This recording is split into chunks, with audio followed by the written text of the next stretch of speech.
The doors be open to la n'ouvre pas.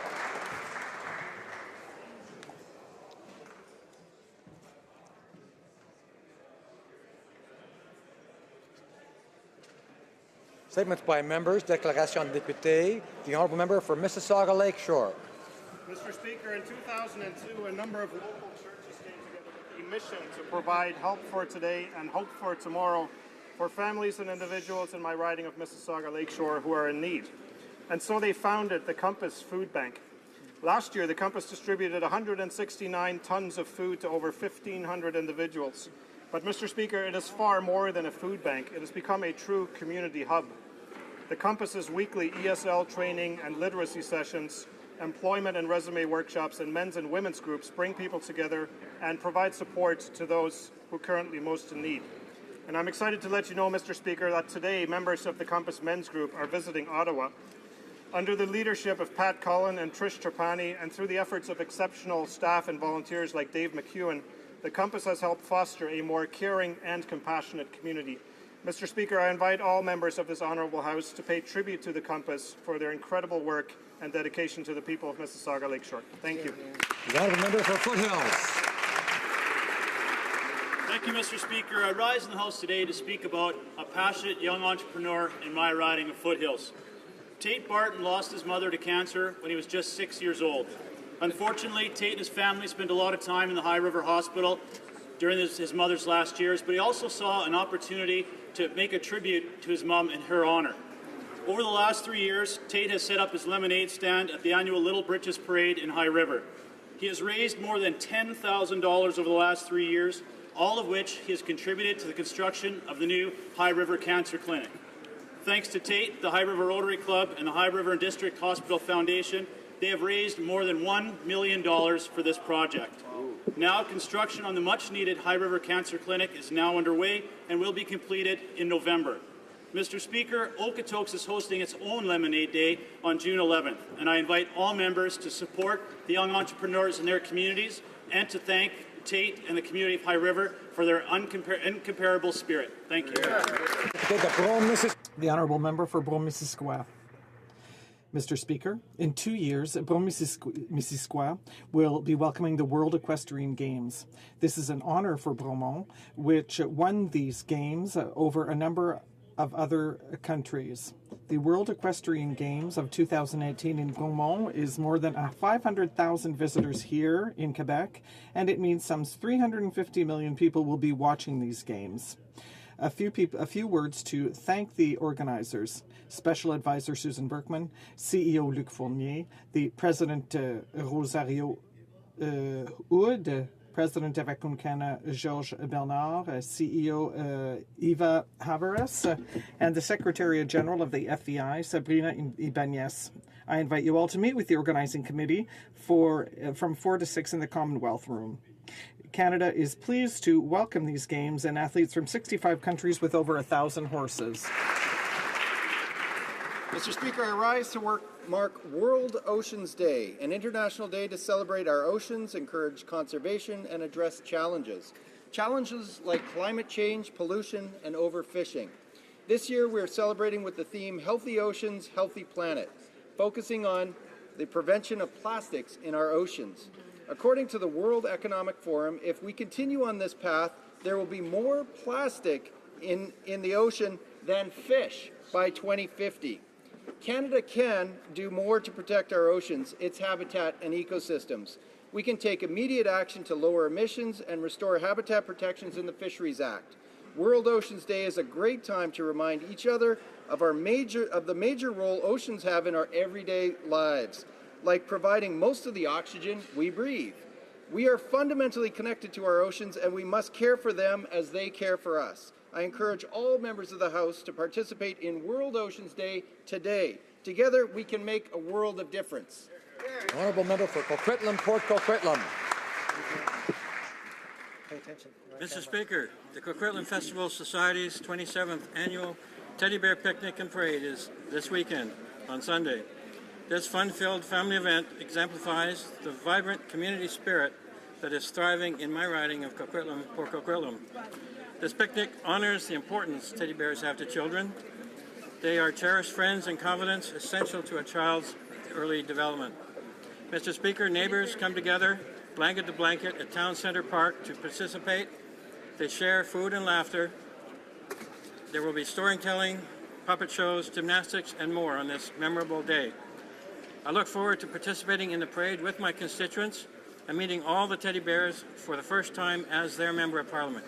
Thank you. Member for Richmond Center. Mr. Speaker, I recently had the opportunity to attend a volunteer appreciation event hosted by Richmond Multicultural Community Services, the RMCS. Our MCS welcomes newcomers to Canada and strives to assist them with needs such as language development and job search skills. I was able to meet with volunteers of all ages and backgrounds from across my riding.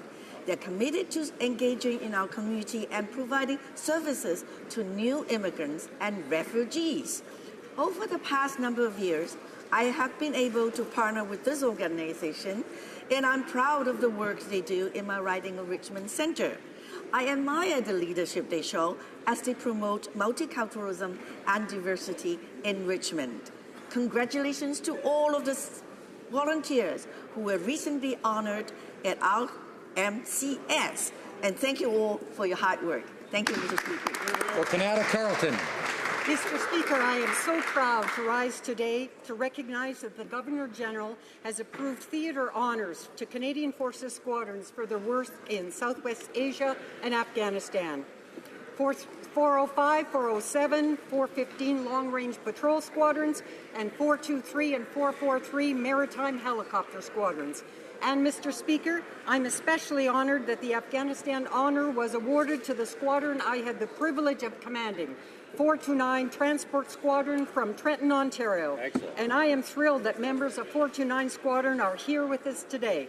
Thank you, Lieutenant Colonel William Church, Chief Warrant Officer Brian Pierce, Master Warrant Officer Jordan Larson, and Master Corporal Gordon Ridley. I want to thank all the members of the Royal Canadian Air Force and the Canadian Forces on behalf of all Canadians for the tremendous work they do every day, and I send a special salute to the members of 429 Squadron. Thank you, Mr. Speaker.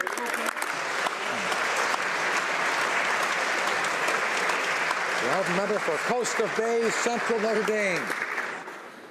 Mr. Speaker, I'd like to join my colleague from British Columbia by celebrating today, which is World Oceans Day. Canada is uniquely surrounded by 3 different oceans, giving us a vast array of marine and coastal areas and endless opportunities. This gift also demands responsibility, a responsibility to protect and maintain these areas for future generations. I am proud of this government's commitment to marine protected areas and the promise to see an increase to 5% by next year. As a Newfoundlander, I understand how vital keeping our oceans healthy is, and I firmly believe education and awareness are key in maintaining this. This is why I challenge all Canadians to join the Ride the Wave campaign. Make a promise to the ocean, such as using reusable bags. These small acts can make a huge difference in our waters from coast to coast to coast. Let's keep our oceans healthy for all generations to come. Thank you very much. For Barrie Innisfil. Mr. Speaker, in the fall of 1915, Sir Sam Hughes, Minister of the Militia, ordered the construction of a military camp on the outskirts of Barrie. And this year, Canadian Forces Base Borden is celebrating its 100th anniversary. Wow. The year-long celebration will reach its pinnacle with tomorrow's dedication of the Borden Legacy Monument. This monument is a gift from our community to the men and women of CFB Borden and the 2 million members of our military who've trained there over the last 100 years.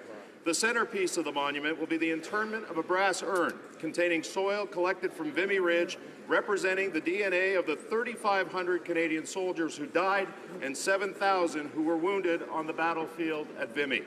I want to thank Honorary Colonel Jamie Massey and his team for making this incredible project a reality.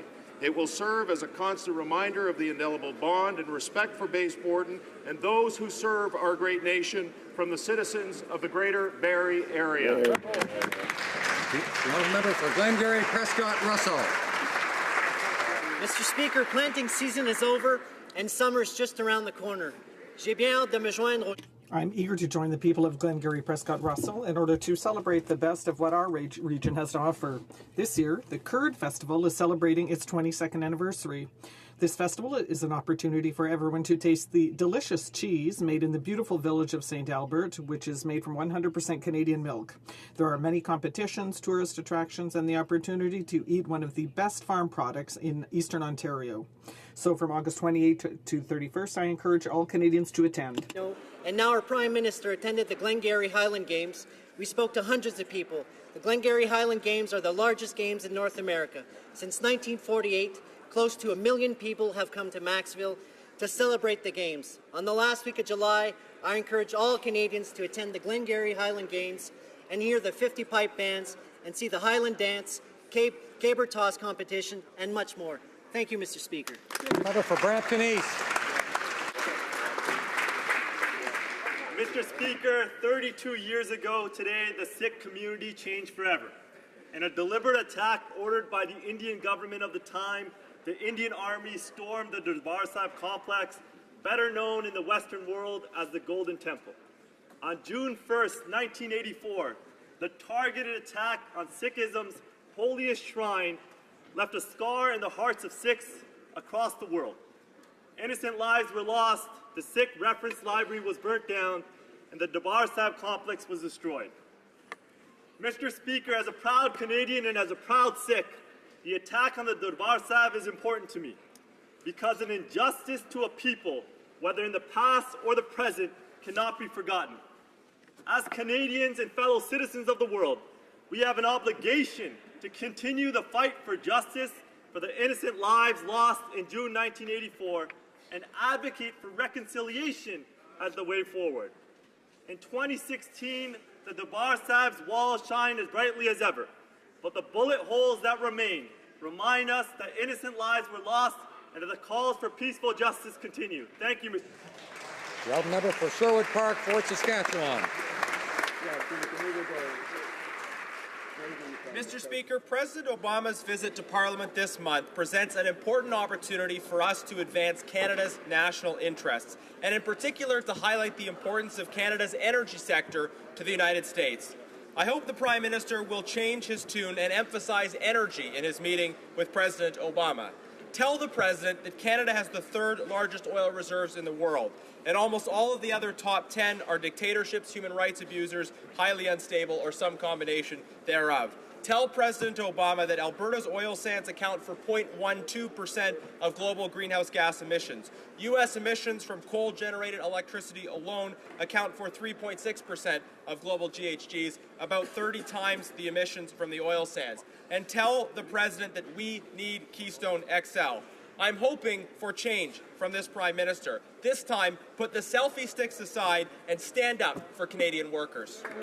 A member for Kitchener South, Hespeler. Mr. Speaker, this week Conestoga College celebrates the achievement of 4,500 new graduates at its spring convocation. Conestoga is one of Ontario's fastest growing colleges with more than 12,000 full-time students. Conestoga is a leader in polytechnic education, working in partnership with industry and community leaders. Its programs support the changing needs of our region's dynamic economy. It offers Ontario-only college-based Bachelor of Engineering degree. More than 50% of the region's healthcare professionals are Conestoga College graduates. Conestoga graduates' employment rate is among the highest of all of Ontario colleges. The majority of graduates remain in our community, contribute more than $1 billion to the local economy each year. I am very pleased to offer my congratulations to the Conestoga College newest graduates and look forward to their tremendous contributions they will make to our region. Thank you very much. The Honourable Member for Salaberry-sur-Loire.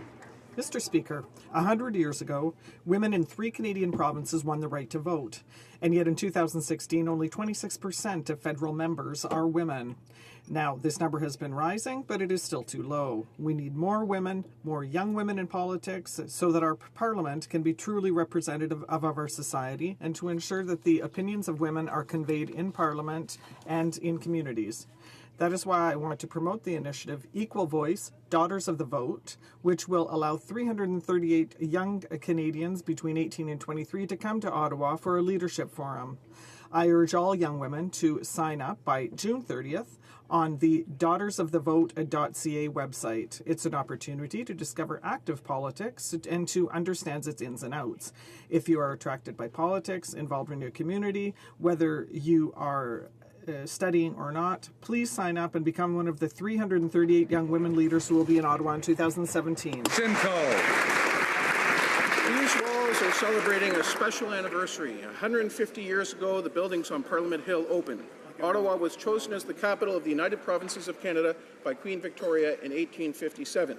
Its location was strategic, far enough from the border to be safe from a surprise American invasion, yet enjoying accessible transport routes by river and canal. A year after opening, with the achievement of Confederation, these buildings would become the Parliament for the new Dominion of Canada.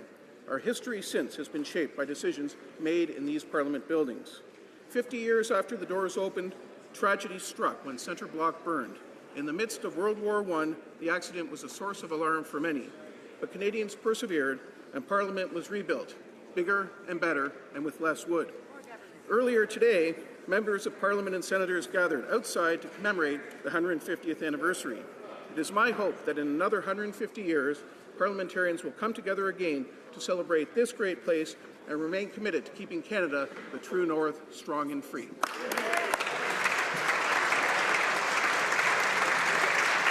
Honourable member for Brampton North. Mr. Speaker, as long as I can remember, the month of June symbolizes a blemish on the Sikh Indian identity, an identity that many Canadian Sikhs take pride in. In June 1984, this identity fell victim to the tanks and bullets of the Indian government of the day. The attacks targeted the heart of Sikhism, the holy site of Harmandir Sahib, known as the Golden Temple. Within minutes, Sikhs became outsiders inside their own country. Mr. Speaker, the events that occurred in 1984 led to thousands of Sikh men, women, and children being tortured, raped, and murdered based on their Sikh identity. We continue to seek justice for the victims and also demand an explanation of why and how Sikhs were targeted by organized mobs. I stand with the Sikh community and all other communities that seek justice for the violation of their human rights.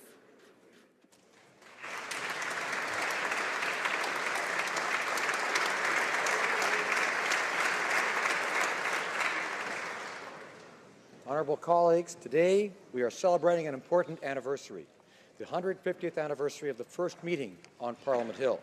On June 8, 1866, the legislature of the province of Canada met for the first time in the new Parliament building in Ottawa. Prior to the opening of the Parliament building in Ottawa, its sessions were held in Quebec City.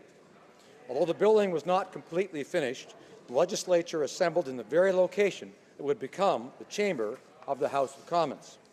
On June 8, 1866, at 2:00 p.m., a Hall of Honour announced the arrival of Lord Monck, who then went with great ceremony to the chamber of the Legislative Council. In his speech, he stated the following: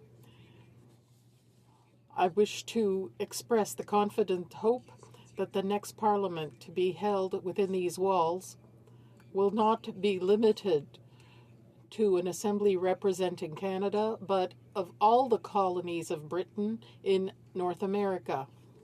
Which presided over the legislature, which included 84 members, half representing Canada East and half representing Canada West. Present in the chamber on this date were John A. Macdonald, Alexander Mackenzie, John Abbott, as well as Georges-Étienne Cartier and Thomas Darcy McGee, to name but a few of the assembled members. This auspicious occasion marked the final session of the legislature of the Parliament of Canada, of the province of Canada. After Confederation, this assembly was replaced by the Canadian Parliament, and the first session of the first legislature of Canada took place here within the House of Commons on November 6, 1867. In the footsteps of these honourable members.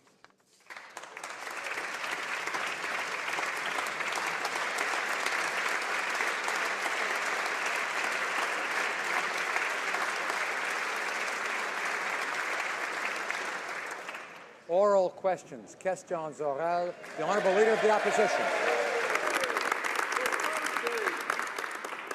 Mr. Speaker, on International Women's Day, I asked the Prime Minister if he would take action to help protect Yazidi girls who have been forced to be sex slaves by ISIS. I asked if he would step up and ensure that Yazidi girls get placed in the joint sponsorship program so they can come to Canada. He had no answer. Yesterday, we learned that another 19 Yazidi girls were burned alive for refusing to become sex slaves to ISIS terrorists.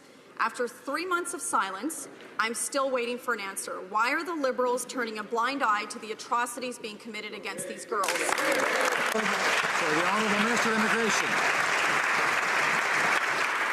Mr. Speaker, that is certainly not what the Liberals are doing. Our acceptance of refugees is based on those who are most vulnerable, as determined by the United Nations, irrespective of religion.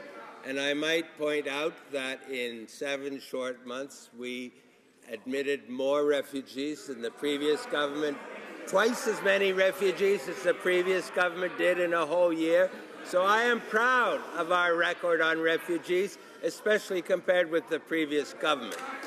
Honourable Leader of the Opposition. Well, Mr. Speaker, one of the Prime Minister's first actions was to pull our CF-18s from the fight against ISIS and the genocide being waged against the Yazidis and other minorities. Now the Liberals claim a so-called urgent need to replace jets that they don't even want to use. What could be more urgent than protecting vulnerable people from the atrocities of genocide? If the Prime Minister won't even use our fighter jets to destroy and degrade ISIS, what exactly is he going to use them for? Honourable Minister of National Defence.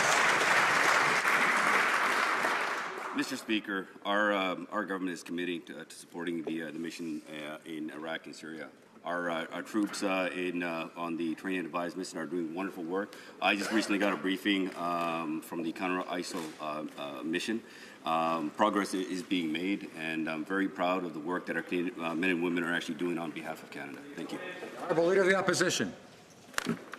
Well, Mr. Speaker, the Liberal record under the decade of darkness is clear. They refused to buy any new jets. Our troops had to beg for rides because the Liberals refused to buy any new heavy-lift airplanes.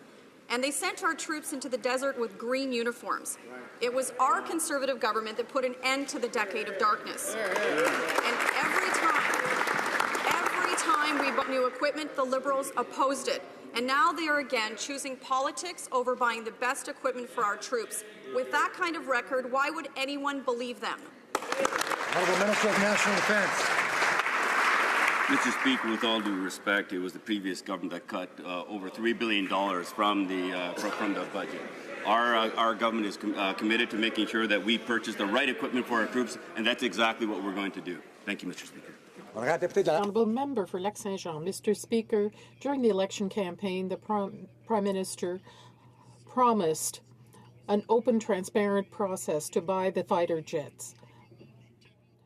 But how is it that the 40 members from Quebec on the government benches can agree to imperil jobs in Greater Montreal in aerospace?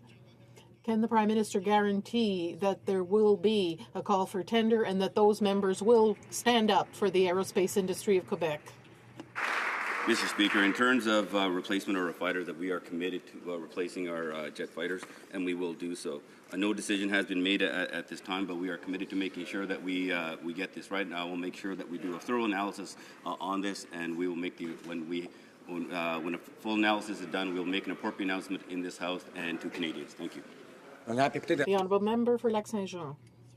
So about the F-35 yesterday, Monsieur le Premier Ministre, yesterday the Prime Minister said he doubted the capacity of the F-35. 185 of these aircraft are already in service.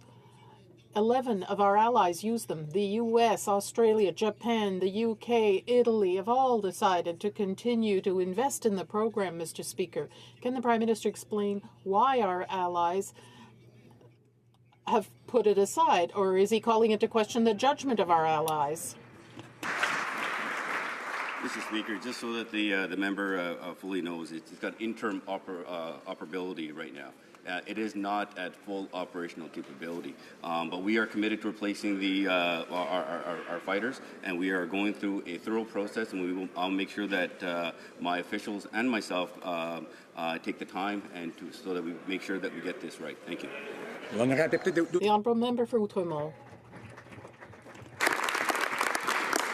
Today, Manitoba is joining Quebec and indeed thousands of Canadians in condemning this government's Bill C-10, which is a get-out-of-jail-free card for Air Canada not obeying the law. Now, it's interesting that the recent Liberal nomination to the Senate, Andre Pratt, said something yesterday that's a great deal of concern to us. It would appear that there is a deal that they're threatening if they don't get what they want. So we want to know, on behalf of those workers, what's in the secret deal with Air Canada? Why is Senator Pratt saying that if we don't remove the threat of a lawsuit, the deal will fall? The Minister of Transport. Mr. Speaker, there is no deal. The reason that we proceeded with modifications to the Air Canada Act on public participation has been stated very many times. It is to clear up the possibility of future litigation. It is because the Quebec government and the Manitoba government arrived at an arrangement with Air Canada to drop that litigation, and at the same time we felt it was necessary to give Air Canada a more level playing field because it has to compete with other commercial, domestic and international airlines. Thank you. Honourable member for Outremont. It was litigation to force Air Canada to respect an existing law of the Parliament of Canada. That's what's at stake here. And Senator Pratt is making it quite clear that he has knowledge about a deal. So will the minister say to this House and to Canadians from his seat that there is no such deal with Air Canada? Is that what he's telling Canadians? Minister of Transport. Mr. Speaker, there is no such deal. Honourable member for Outremont. We'll keep him at his word, but we'll see what their word is worth. The Minister of National Revenue knows full well that we have huge problems with the super rich. Their taxes with an illegal offshore tax scam. They were wined and dined with CRA officials and got an amnesty deal for the tax cheats with no penalties. So it's a very simple question. It's very much like Air Canada. Why does this Liberal government believe that wealthy tax evaders and their accountants should be above the law? Honourable Minister of National Revenue. Mr. Speaker, our government has the firm conviction that all Canadians have to pay their fair share of taxes. Right now, we are continuing our investigations of taxpayers that were identified under the PMG scheme. This is before the courts right now, and I urge my colleague to be prudent. And I want to reassure Canadians that nobody is sheltered from obligations. The honourable member for Outremont. That's completely false. It is not before the courts, because if it was before the courts, it would be public. That's one of the aspects of our courts here. It's public. You are hiding the names. KPMG was told 30 days ago to provide a list. Why are they protecting people who are breaking the law? But the F-35 is another example of broken promises. Wrong on the F-35. They were the ones who started the program. They said they were going to cancel it. Now they're going to sole source the next jet fighter. Will they please explain to us the difference between the F-35 and the new jet fighter if the problem is sole sourcing? Why the contradiction?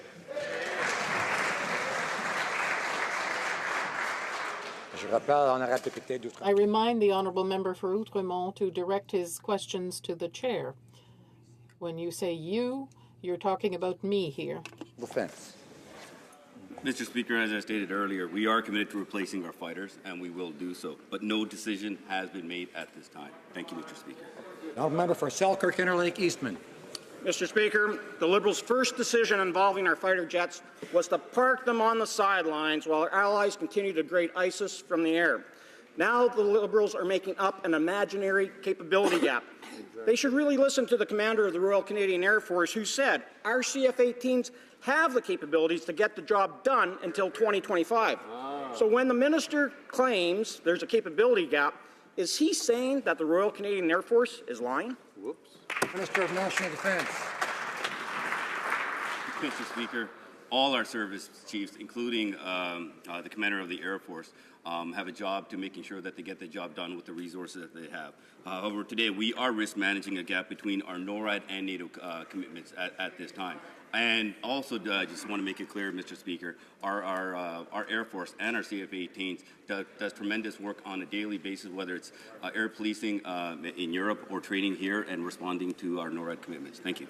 For Selkirk Interlake Eastman. Well, Mr. Speaker, the only real gap that exists is the Liberal credibility gap.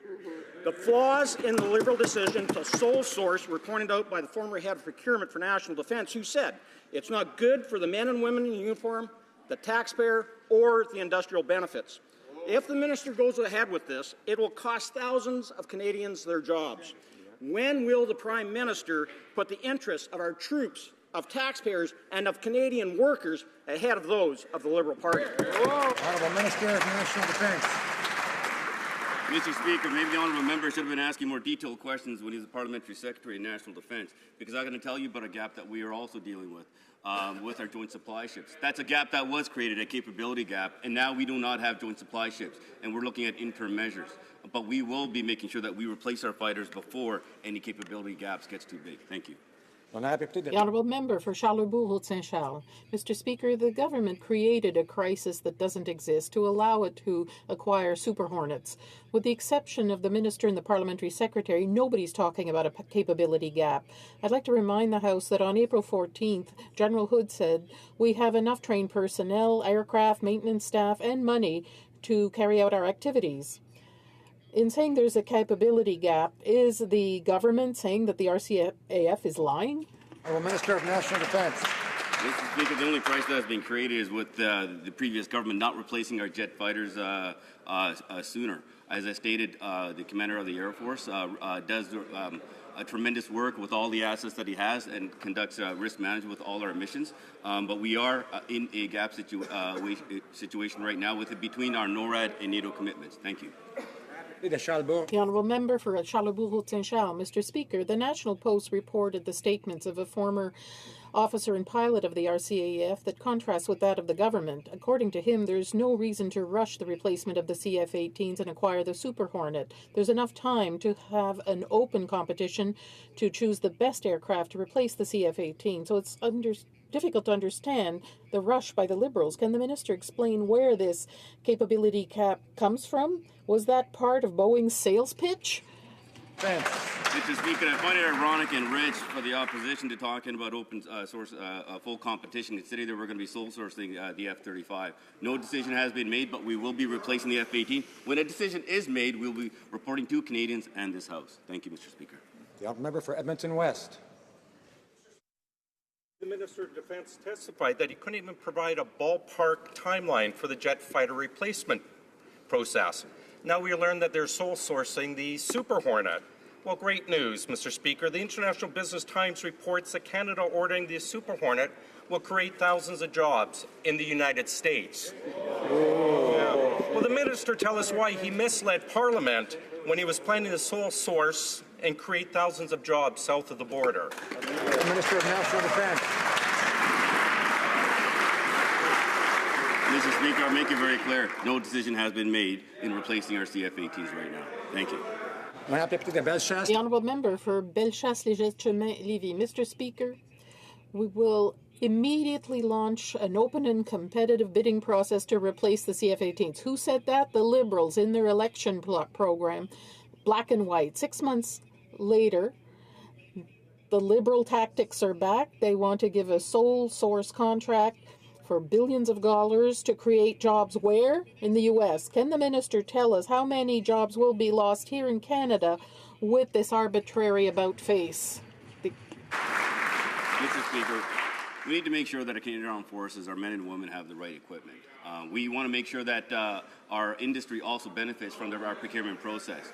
And we will go through an appropriate evaluation, and when I'm good and ready, our government will be announcing it to this House with the appropriate time to mention to this House and to all the Canadians. Thank you, Mr. Speaker. The honourable member for Abitibi-Baie-James-Nunavik-EU. Mr. Speaker, yesterday Human Rights Watch tabled a scathing report about access to drinking water in Aboriginal communities. The organization sees this as a direct result of the discrimination against First Nations in this country. There's no regulation and a flagrant lack of oversight. It's the health of these populations that's being compromised, and this is an attack on their human rights. Can the government tell us what its plan is to put an end to this inhuman crisis that's been dragging on for far too long? Honourable Minister of Aboriginal Affairs. Mr. Speaker, I thank Human Rights Watch for its interesting report. We agree that there is an urgent need to solve the problem of drinking water in many reserves. We are examining the report to determine the best way to work with First Nations in order to take into account the specific recommendations that this report contains. Speaker, International Human Rights Watch has called out this government for the systemic water crisis on Indigenous reserves. Not only are families getting sick or suffering bacterial infections, but we've had youth die from mercury poisoning at sites like Grassy Narrows that should have been cleaned up years ago. This Prime Minister made a personal commitment to have clean drinking water in every single community within 5 years, but government documents show they aren't going to get close to that target because they're shortchanging the commitment by billions. So why are they continuing this shameful legacy of leaving Indigenous families at risk? Honourable Minister of Indigenous and Northern Affairs. Thank you, Mr. Speaker. And as we know, we have committed and we will deliver on no boil water advisories within the next 5 years. There were historic investments in Budget 2016, $2.2 billion to improve, and we know that we need to do more with supervision and regulation, and we will get on and we will get this done. Member for Lanark, Frontenac, Kingston. Thank you, Mr. Speaker.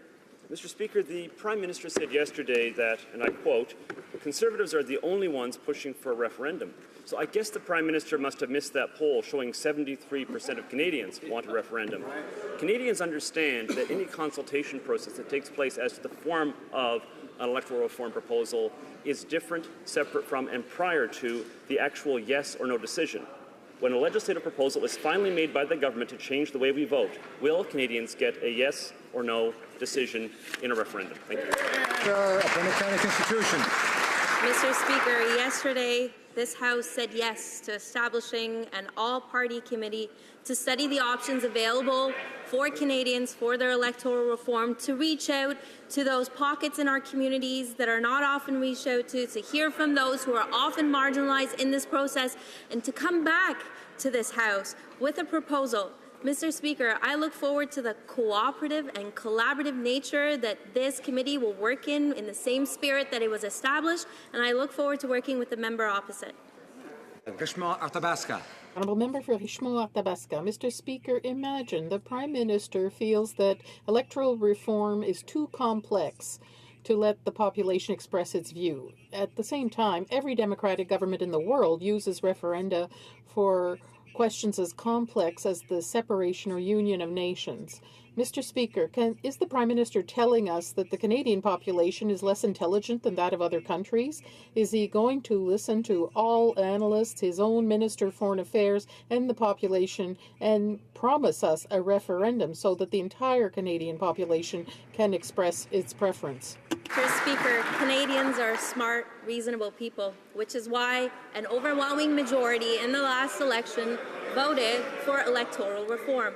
Mr. Speaker, we are working and ensuring that we continue the conversation that Canadians began to have with us about modernizing our democratic institutions, and look forward to demonstrating to them and to those who have come before us that in this House, cooperation is possible.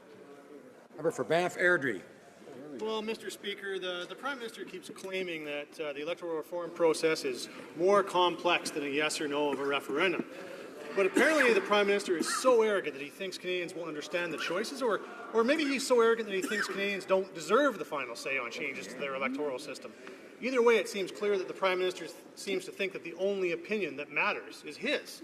So why won't the Prime Minister let Canadians decide this fundamental choice on their democracy through a referendum? The Minister of Democratic Institutions. On the contrary, Mr. Speaker, it is out of a great deal of respect for Canadians and these institutions that our Prime Minister committed to bringing together an all-party committee to reach out to Canadians and to hear from them what values and what reforms they'd like reflected in their democratic institutions. Mr. Speaker, it is in that spirit of respect and cooperation that we will continue this work.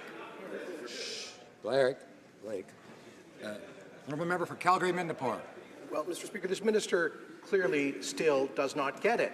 It does not respect the millions of Canadian voters who would like to have a say on how they elect their representatives to this place, to limit that consultation to the few hundred people that show up as hand-picked witnesses in a parliamentary committee. Why does she disagree with the wisdom of 73% of Canadians who believe that this Parliament should observe the long-standing convention in other Westminster parliaments in Canadian provinces of allowing the voters to decide instead of politicians? Minister of Democratic Institutions. Mr. Speaker, we are counting on the wisdom of Canadians, of Indigenous persons, women, those in rural and remote communities, those with I remind colleagues that most members in all parties are able to sit and listen to the questions and answers without reacting, even when they may be provocative or they don't like what they're hearing. So please, let's do that and show respect for this institution. The Honourable Minister of Democratic Institutions. Mr. Speaker, we are looking forward to, within 9 days from today, all parties bringing forward the names of the individuals they would like represented on this committee so that the committee can begin its work. The honourable member for Berthier-Maskinongé. This government promised to solve the problem of diet-filtered milk, but they've dragged their feet and our farmers are paying the price. The government doesn't want to upset the Americans, but sooner or later they're going to have to walk the talk. Either they stand up and fully defend supply management, or they let the Americans call the shots. Mr. Speaker, why is the government protecting American farmers rather than Canadian farmers? Speaker, I appreciate my honourable colleague's question and concern, and that's why we are working to find a sustainable solution for this important issue. In the last month, I've met with dairy farmers right across this country. I've met with processors right across this country. And with the information we have received, we will be able to make decisions to find a long-term, sustainable solution for the dairy industry in this country.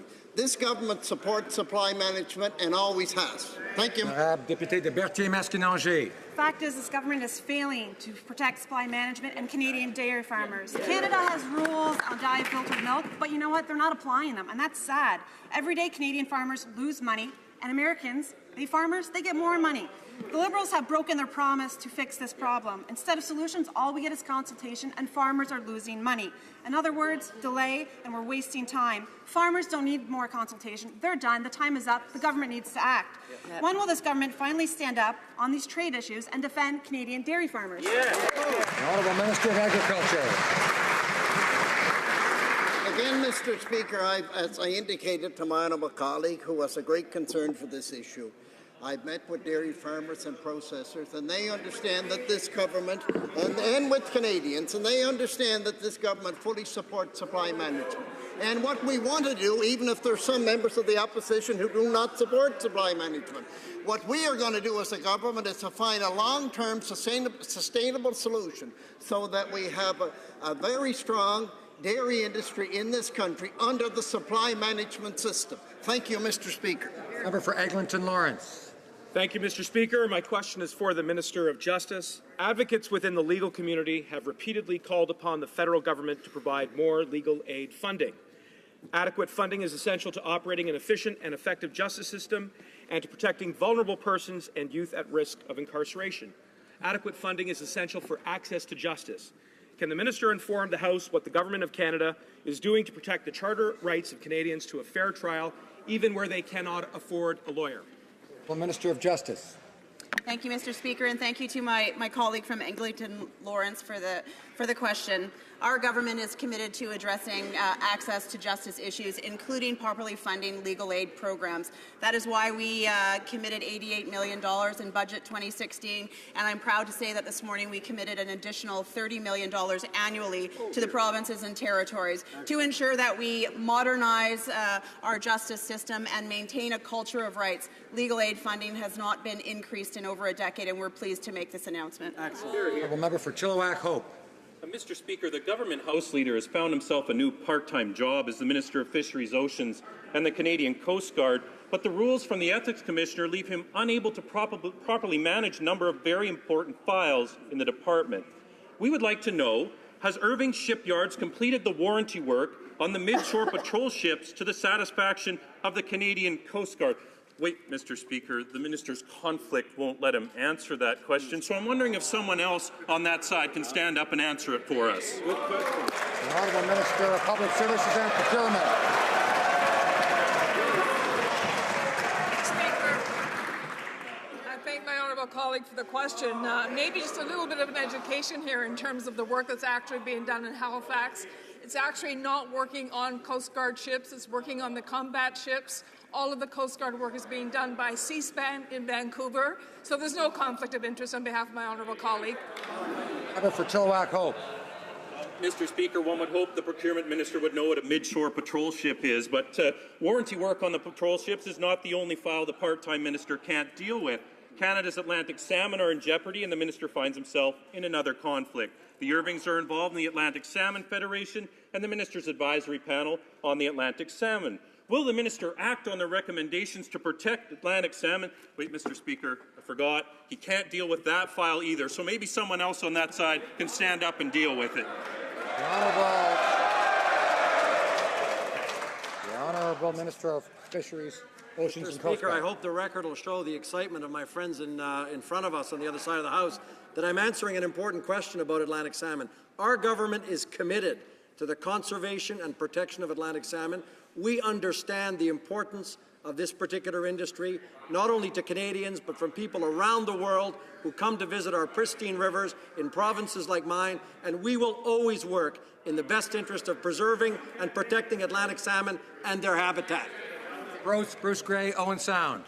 Mr. Speaker, the Great Lakes Fishery Commission was established in 1955 by Canada and the U.S., and the Commission was established on a fixed cost-sharing basis. The United States has consistently increased annual funding to the Commission. In Budget 216, the Liberals failed to support the important work of the Commission, which includes protecting our Great Lakes from invasive species such as Asian carp and sea lamprey. Will the Fisheries Minister please take action to ensure that Canada pays its share to protect our Great Lakes fisheries? Yes or no? Well, Minister of Fisheries. Mr. Speaker, the short answer is yes. I know the member is rightfully concerned by the persistent problem of invasive species. He's identified the Great Lakes, obviously, as an area of considerable concern. And I'm really excited, Mr. Speaker, because my colleague, the Parliamentary Secretary to the Prime Minister, will have some very important and significant news on this exact issue, probably in the next 48 hours. Bruce Gray, Owen Sound. Well, Mr. Speaker, I wait in anticipation, but the truth is that more than ever, we need the Great Lakes Fishery Commission to have the tools it needs to protect our Great Lakes fisheries. Just recently, a commercial fisherman in Quebec just reeled in a 29-kilogram Asian carp from the St. Lawrence River. The results will be devastating, Mr. Speaker, if Asian carp populations enter the Great Lakes in great numbers, in any numbers, in fact. Why have the Liberals failed to protect an $8.3 billion recreational fishery in Canada? Minister of Fisheries. Speaker, it won't surprise you that I don't share the pessimistic view of my colleague in the opposition. I've said we are committed, Mr. Speaker, to working both with provincial partners and the Americans on the important challenge of invasive species. We're working particularly with staff in the province of Quebec, the shared experience they have in response to this important issue in respect to the capture of carp in the St. Lawrence near Montreal. And that's why, Mr. Speaker, I know that the anticipation is very exciting for my colleague, but he should remain calm, and we have very good news coming. For Vancouver Kingsway. Mr. Speaker, Liberals were elected on a promise to make it easier for Canadians to find an affordable home. But with housing prices up 30% in Toronto since 2014 and 37% in Greater Vancouver in the last year alone, what has this government done? The Finance Minister announced a study and made it harder for middle-class Canadians to get a mortgage. Mr. Speaker, we don't need another study to prove that water is wet and the CMHC changes target the wrong buyers. This is a crisis. Where is the real action from this government? Honourable Minister of Finance. Mr. Speaker, we recognize the importance of housing to Canadians. We recognize the very real challenge of people in Vancouver and Toronto as the housing market is active in those markets. We immediately, on coming into office, took a look at measures that we could move forward on, did so in December by moving some rules around down payments for expensive homes, and we're doing a deep dive to look at all evidence around the issues that are impacting our housing market so that as we make decisions, we can make those decisions with evidence to keep this market strong for Canadians. Thank you. B. South. Mr. Speaker, the Liberals promised during the election to fix the NEB's broken review of the Kinder Morgan pipeline, but instead they just added a smokescreen to the gutted Conservative review process. Vancouver Mayor Gregor Robertson and BC First Nations leaders from the Squamish, Musqueam and Tsleil-Waututh First Nations are here in Ottawa today sounding the alarm on the Liberals' flawed environmental review process. Is the Prime Minister really planning to dismiss their concerns as easily as he broke his promise to British Columbians on the Kinder Morgan pipeline review? Thank you, Mr. Well, Minister of Natural Resources. Mr. Speaker, I have the pleasure on January 27th with the Minister of the Environment and Climate Change to announce a new set of rules in order to reestablish some kind of Canadian confidence in the regulatory system that unfortunately was broken after the last 10 years. We've added time for a panel of 3 distinguished Western Canadians to hear the concern of the Mayor of Vancouver, the Mayor of Calgary, Indigenous communities up and down the line, so that at the end people will say, we have confidence in the regulatory process. Exactly. Calgary Nose Hill. Mr. Speaker, the Liberals' campaign platform said the Syrian refugee initiative would cost $250 million, but total costs to date are nearing in on $1 billion. In spite of this, refugees aren't receiving language training, are living in bug-infested apartments, and are having difficulty finding employment. Groups providing services to refugees are struggling. The minister was happy to spend taxpayers' money on, yes, a glossy stage photo op at Pearson Airport. Why hasn't he developed a comprehensive plan to support refugees? Mr. Speaker, I am very proud of what Liberals have done on refugees. In 7 months, we admitted 46,000 refugees, which is twice as many as the Conservatives admitted in a whole year. We re-established refugee health care, which the Conservatives had abolished, and that had been declared unconstitutional. And we are spending hundreds of millions of dollars to welcome refugees, including the teaching of English and French. Calgary Nose Hill. Well, Mr. Speaker, the real record after 7 months is that the minister's officials can tell us how many refugees were unemployed or how many were using food banks. Later, the minister was forced to apologize after he claimed that the use of food banks by Syrian refugees might have a, quote, cultural element. Food banks across the country are raising concerns. Costs to the federal government are escalating. The refugees' 1 year of federal funding is coming to an end. When will the minister admit that he has no plan and no costing to support these refugees? Minister of Immigration. Mr. Speaker, I certainly don't accept the premise of that question. And in terms of achievements, I will update the member on a very good number, that 99% of all the refugees are now in permanent housing. And while it is true we don't have precise numbers on jobs and language training because that takes longer than finding housing, we are certainly investing much money and making much progress in terms of language training, and we are working with employers to get jobs for the refugees. So we are working hard on all fronts, Mr. Speaker. A member for Kitchener-Conestoga. Mr. Speaker, St. Andrew's Presbyterian Church in Kitchener has raised $70,000 to privately sponsor a Syrian refugee family. This family passed all needed security and health checks in February, but are still waiting to come to Canada. The church and family were told they would arrive in Canada by the end of February. Well, Mr. Speaker, here we are, 3 months, $7,000 later, and all anyone has received is a form letter from the Prime Minister. Why have the Liberals failed one more Syrian refugee family? Minister of Immigration. Mr. Speaker, we actually satisfied 46,000 Syrian refugees who we admitted in the space of 7 months. But it is true that in view of the enormous generosity of Canadians, and that is a good thing, who want to support refugees, we have been unable to keep up with the pace of demand for refugees from all these generous Canadians. And that is why we have stepped up to the plate. We have committed to bring in all the refugees whose applications were made by March 31st. We have sent more officials out into the field, and we are working very hard to satisfy the demand of... The honourable member for Ottawa South. Mr. Speaker, a few days ago, the Minister of Canadian Heritage held a press conference to outline the Canada Day 2016 activities in the National Capital Region. This year is the 149th anniversary of Confederation. On the eve of a big year of celebrations, I'd like to ask my colleague what activities the Department of Canadian Heritage has planned for this Canada Day, July 1st, in the National Capital Region. The Honourable Minister. Thank you. Excellent question from my colleague. I'd like to inform the House that on July 1st, there will be a number of celebrations in the Greater Ottawa area.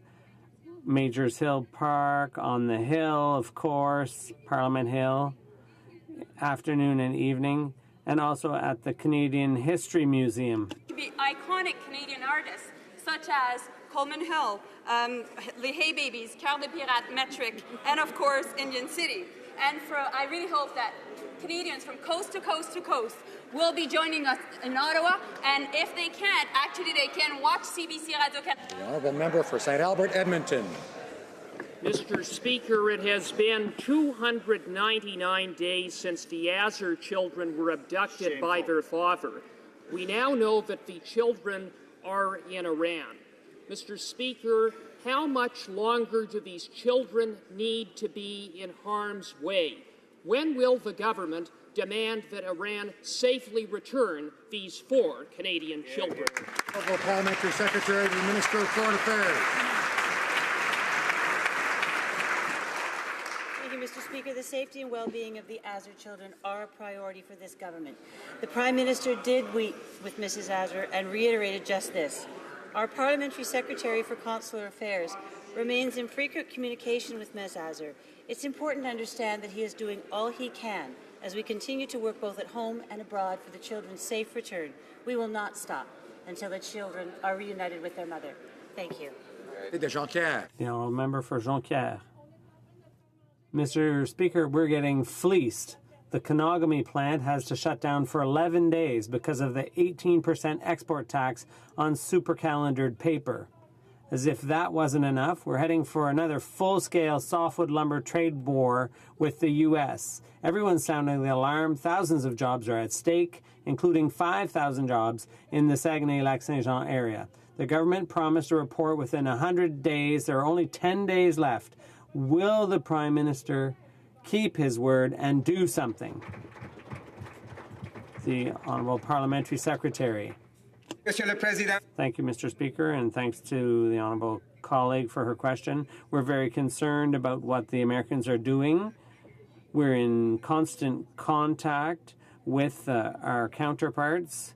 Our team is also in contact with the provincial counterparts in Quebec and BC. We're creating a binational task force under Chapter 19 of NAFTA, and we'll be working with Washington consulting to create a WTO panel. We are defending Canada's interests, Mr. Speaker. Men of the Canadian Armed Forces are among our country's greatest assets, and parliamentarians often wish to visit military bases, such as Base Gagetown in the riding I represent, to establish relationships and learn about our armed forces. Now, the previous government restricted members' access by requiring ministerial approval for such visits, significantly hampering opposition members. Can the Minister of National Defence share what measures he's taken to improve access to military bases, for all parliamentarians. Well, Minister of National Defence. Thank you, Mr. Speaker, and thanks to my colleague for the great question. I'm pleased to inform the House that our government has fulfilled its commitment and has reversed the policy of the previous Conservative government.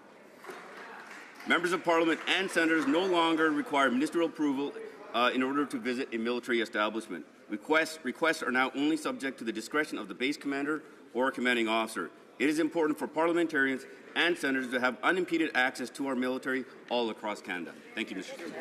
Barry Springwater Oro-Medonte. Mr. Speaker, the Liberals ran on a platform of growing the economy from the heart out. Since December, Canada has lost over 51,000 manufacturing jobs and fallen to 10th place in the world in business competitiveness. Output is dropping, unemployment is rising, and the heart-out approach isn't working.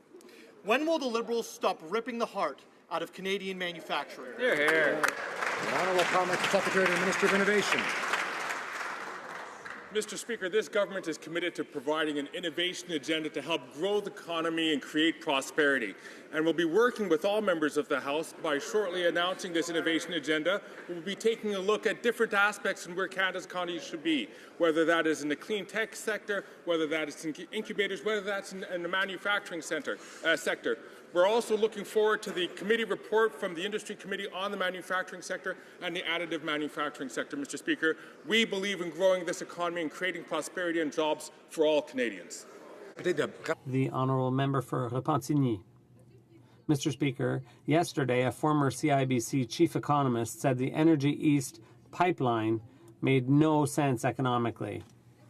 Last week, the Parkland Institute showed that Canada can't expand oil and gas production and keep its greenhouse gas reduction targets without destroying other sectors of the economy.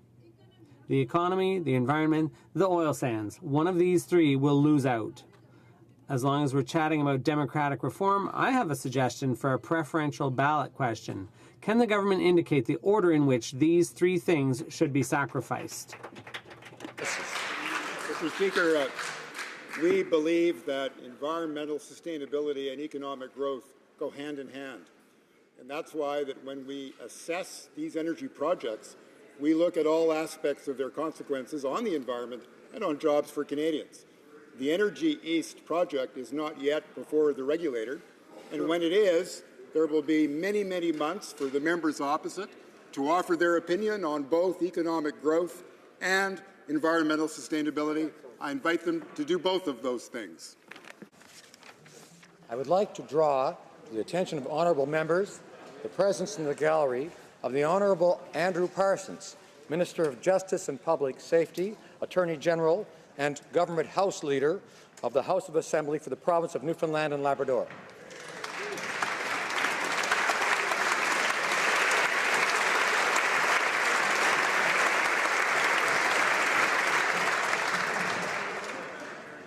It being 3:04 p.m., the House will now proceed to the taking of the deferred recorded divisions on the motions at report stage of Bill C-15. Calling the members.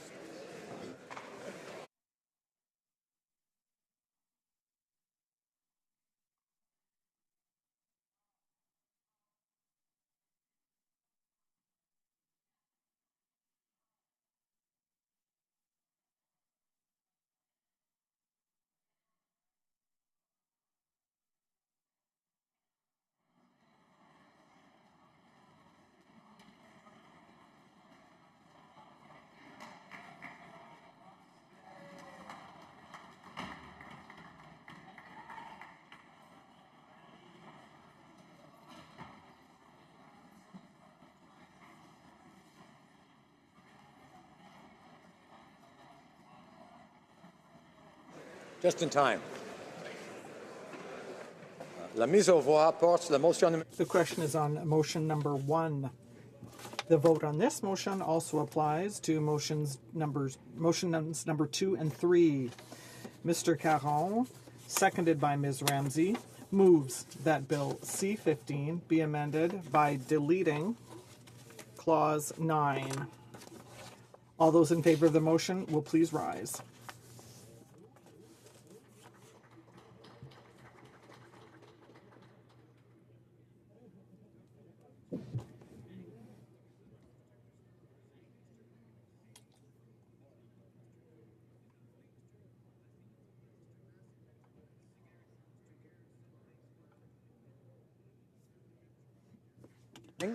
I'll just speak. The bad news is I get to speak from it to you here. You now hear. Members now hear. They're now hearing, so please, we'll ask the clerk to proceed. Monsieur Dubé. Monsieur Dubé. Madame Laverdière. Madame Laverdière.